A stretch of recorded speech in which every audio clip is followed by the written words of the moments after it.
But the way canoes were made 150 years ago, because Canada is 150 years old, I still make them exactly the same way.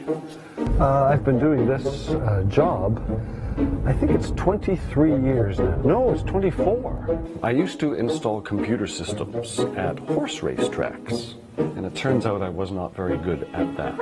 And it was my father who suggested, just out of the blue, he said, "Roger, why don't you become a canoe builder?" I'm a canoe builder? How do you do that?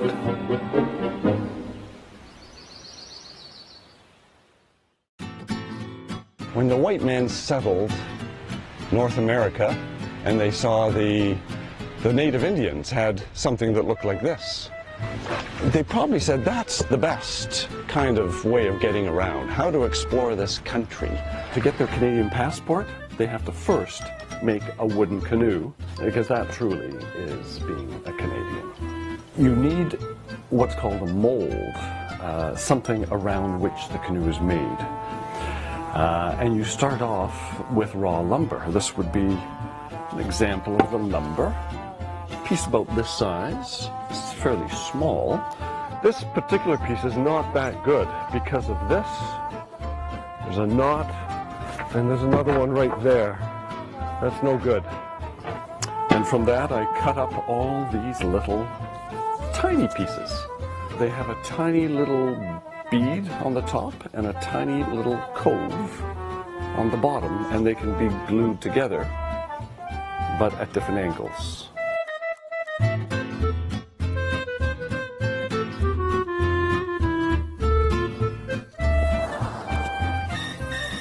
So you take a big piece of wood, make it into small pieces that can bend and flex easily, and glue that back together again in the shape of a canoe.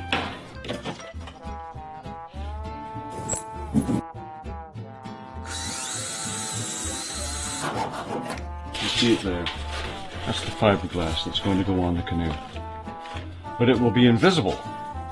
When we put it on, you can't see it. It's like magic. That's what I pulled out. And there are about 1,500 that go into the canoe, and 1,500 come out. And some of them break. Oh. Then we have to make the seats and all the various other components that go in the canoe, and they're made typically from a wood called black cherry.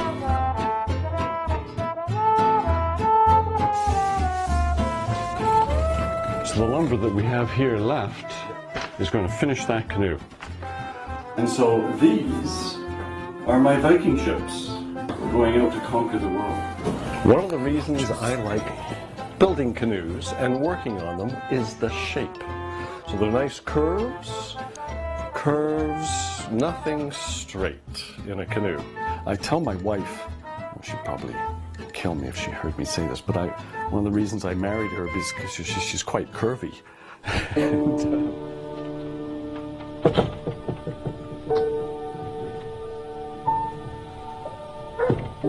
first time you launch your canoe, you've made a canoe, and then you put it in the water for the first time. That is a wonderful experience. It's a little bit like flying.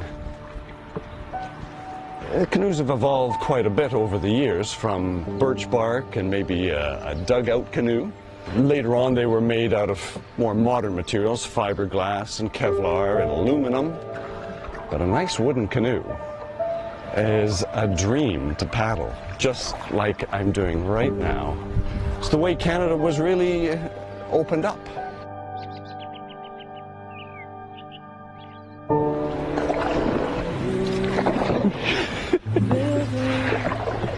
I've been lucky.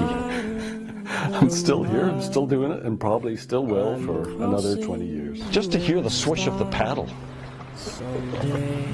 Can you hear that? There's a lot of water and a lot of little rivers.